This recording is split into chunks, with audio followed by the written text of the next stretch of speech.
Magandang umaga, narito na ang mga balita sa inyong PRTV Newsbreak. Siyam sa bawat 10 Pilipino ang nagsabi na dapat humarap si Vice President Sara Duterte sa impeachment trial at sagutin ang mga alegasyon laban sa kanya. Ayon sa Tanghira Survey, 88% ang nagsabi na dapat sagutin ng pangalawang Pangulo ang akusasyon sa kanya sa pagdinig. Isinagawa ang survey mula April 22 hanggang 23 kung saan nilinaw na hindi parusa ang pagharap sa Senado, bagkus ay isang venue para sagutin ang mga akusasyon laban sa kanya. Nasa 70% naman ang nagsabi na dapat ay personal na tumestigo si VP Sara at sagutin ang mga nakasaad sa impeachment complaints, habang 51% naman ang nagsabi na dapat magpakita siya ng ebidensya tulad ng bank records. Hindi na bloodbath kundi massacre at multiple homicide. Ganyan inilarawan ng political analyst na si Attorney Jess Falces ang nangyaring pinakahuling pagdinig sa impeachment kay Vice President Sara Duterte. Paliwanag niya, tila nabugbog ang pangalawang Pangulo dahil sa mga matitinding revelasyon na lumutang sa Kamara na patuloy na hindi sinasagot ni VP Sara. More than, hindi na siya bloodbath eh.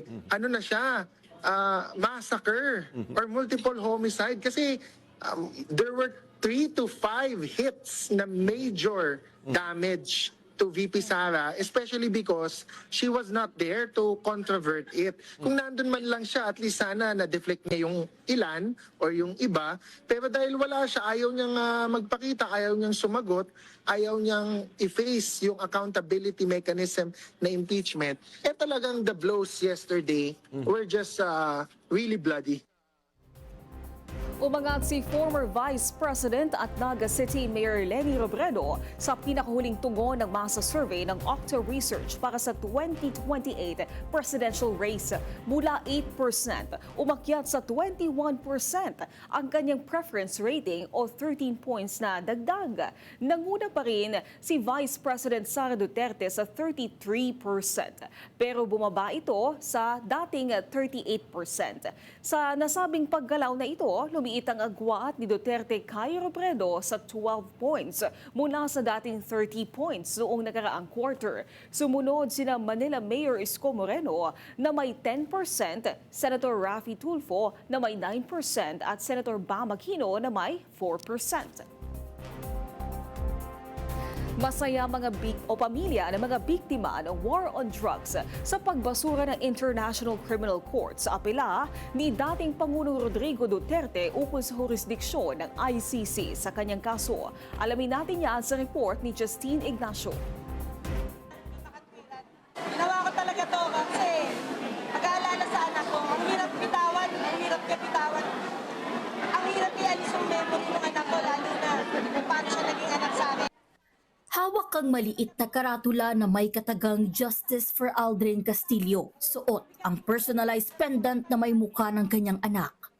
Nangingibabaw pa rin ang sakit na dinaramdam ng inang si Nanette Castillo. Nang ibahagi niya ang sinapit ng kanyang anak na biktima ng extrajudicial killings ng dating administrasyon. Taong 2017 nang masawi si Aldrin sa Tondo, Maynila. Ayon kay Nanette, hindi niya kailanman malilimutan ang 5 bala na natamo ng kanyang anak. Lumalabas anya sa investigasyon ng mga pulis na mistaken identity lamang si Aldrin. Alam niyo kanina ko pa gustong pumalahaw ng iyak. Hinihintay ko lang naman talaga na marinig mula sa ICC.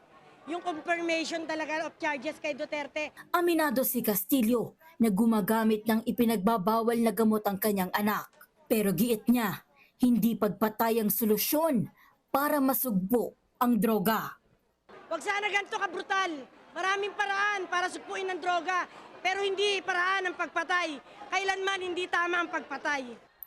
Kagaya ni Nanay Nanette, ilan pang mga kaanak ng biktima ng EJ case ang naluha na lang sa tuwa. nang marinig kahapon ang desisyon ng International Criminal Court. Ibinasura na ng ICC ang apela ng kampo ni Duterte na kumukwestiyon sa jurisdiksyon ng kaso ng dating Pangulo. Ayon kay ICC Assistant Counsel Attorney Cristina Conti, this is the end of the line pagdating sa jurisdiksyon ng kaso ni Duterte. As regards Duterte, he has no other options on the issue of jurisdiction. This is the end of the line. Ako, si Justin Ignacio ng PRTV News, nagseserbisyo para sa Pilipino.